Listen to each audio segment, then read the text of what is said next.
d'essence déjà utilisée dans le monde arabe, dans les temples et monuments religieux, mais qu'on utilisait aussi pour se parfumer. À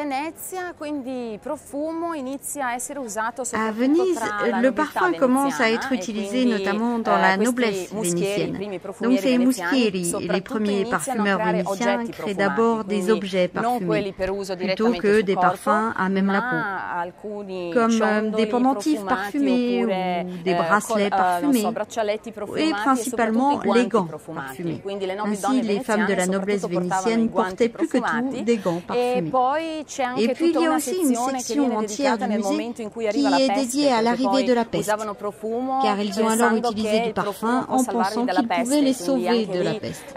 Et à cette époque-là, mis à part les parfumeurs, les mouschieri, qui élaboraient des essences et parfums de grande qualité, il y avait également des charlatans qui ont créé des parfums en les présentant comme des remèdes à la peste.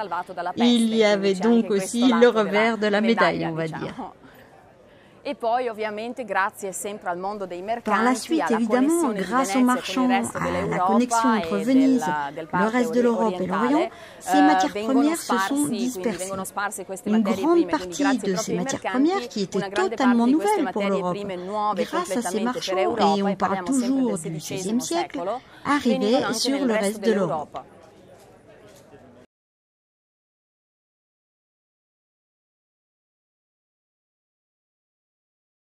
Kada god sam u Veneciji, osjećam se kao da sam kod kuće. Ça veut dire, dès que je suis à Venise, je me sens vraiment chez moi.